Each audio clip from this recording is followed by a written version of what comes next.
Good morning and welcome to 10-Minute Training. Today we are talking about volunteer care. Why should you care about your volunteers? We know that our volunteers are the most important people in our ministry. Because the truth is, we really can't accomplish our ministry without the many volunteers who invest their time week after week. And so it is so important that we're caring for them. So the next few minutes, I'm just going to share a whole bunch of thoughts that I have on ways that we can be caring for our volunteers.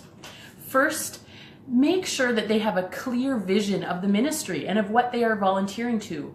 They need to know what they're doing. Maybe not even just their specific role, but the whole big picture. What is it that you've invited them to spend their time on? People love to catch a vision and to join in on that. So make sure they know that. Train and equip your volunteers. Make sure that they have everything that they need to be able to effectively accomplish their role. So many times volunteers will walk out or burn out from the things that they're volunteering in because they're just not properly supported. They might not have the resources that they need or the right training that they need to accomplish their job well. Don't give instructions last minute. If you have teachers who are teaching in your children's ministry and you're providing them with the curriculum each week, don't assume that they're only going to prepare the night before. Give it to them early enough in the week and encourage them and create a culture of really investing time into preparing their lessons. Ensure that they have all the supplies that they need to do whatever it is that they're volunteering for, and communicate often. You can never communicate too much in terms of things that are going on, things that are happening, things that people should know. If they're volunteering with kids, classes, things that they should know about the kids or the families, communicate well and communicate often. Give feedback. Affirm what they're doing well. Ask questions. Ask them how they feel like they're doing, what they think went well, what they think they could change or improve on. And if you're providing constructive feedback, make sure that it really is helpful and constructive. And think about how you word it. Perhaps say something like, I notice that there was some trouble with the kids listening today and it got a little bit out of control. I wonder if you try having a certain signal that the kids know that mean to get their attention back. That could be one way to provide some constructive feedback if a teacher is just not knowing how to manage a class well, for example. So ask questions and provide helpful feedback in a positive way. Create a culture of fun. Volunteers volunteer for things because they like to do it, because they want to be involved. Make sure it is fun to serve in your ministry. Celebrate them. Encourage them personally. While you might send out mass emails to your whole team and encourage and have lines of encouragement saying thank you for what you do, or we're so glad that you're part of this team, that's great. But you should also be taking the opportunity to encourage them personally, whether it's a personal email, a text message, a phone call, or even just a face-to-face saying, thank you for what you do. I appreciate your role in this ministry. I appreciate the ways that you are investing. Take an active role in helping your volunteers grow in their faith. This is so critical, and especially volunteers who are teaching children, who are pouring out into the lives of others. You want to ensure that they are also continuing to grow in their faith. And as their pastor, as their leader, really take that active role in ensuring that they're growing. You could do this by praying for them and with them. Not just saying that you're praying for them, but actually praying for them, finding out ways that you can pray for them. Praying with them if they're teaching a class. Before the class starts, stopping by the classroom and saying, hey, can I just take a minute to pray God's blessing over you as you begin to teach these kids? Pray with them after class if you're able to. Throughout the week, connect with them and say, hey, what are the ways I can be praying for you this week as you're preparing for your role?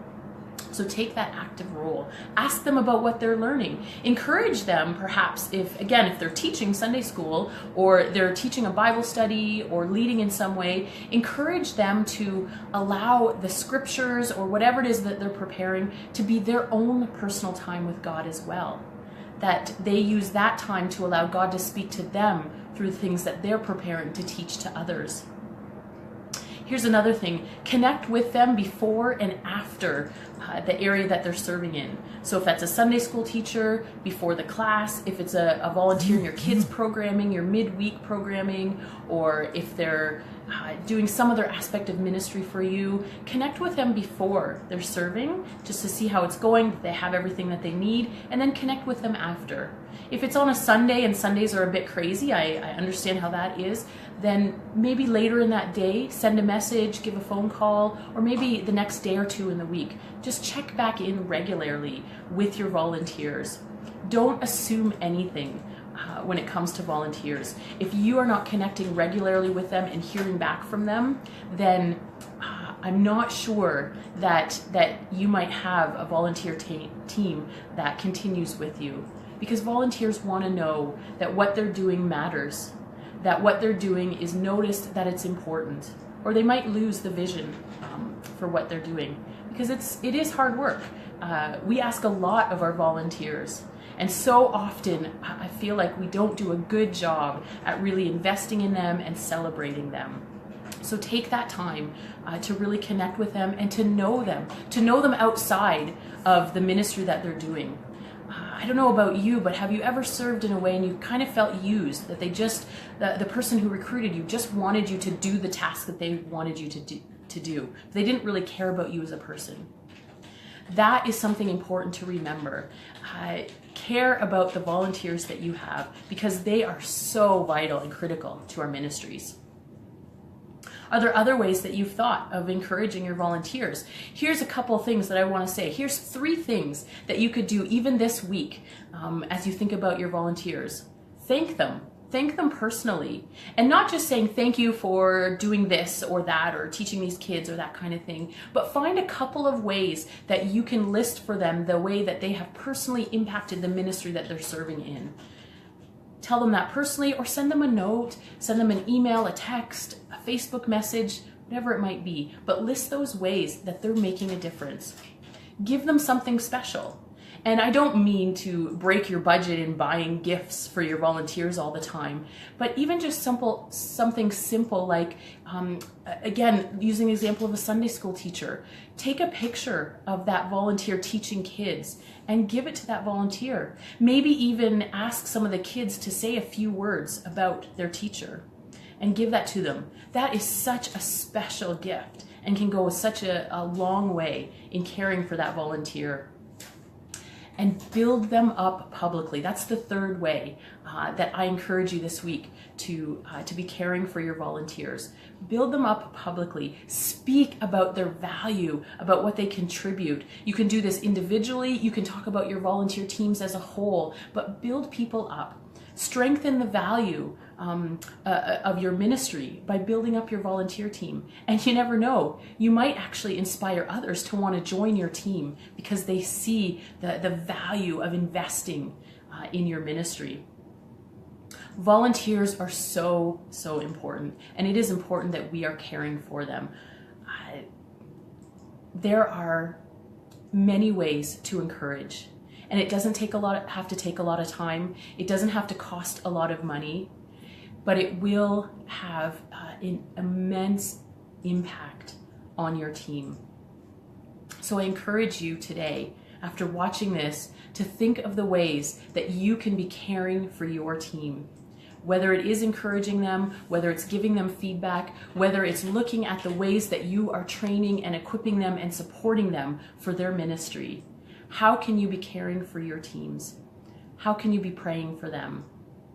Well, thank you so much for joining me here for a 10-minute training. I'll be back here again in 2 weeks from today with another topic.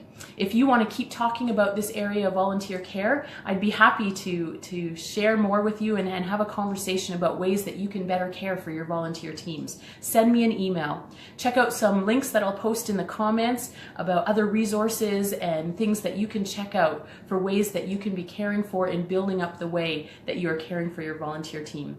Thanks so much, and I look forward to seeing you again here 2 weeks from today.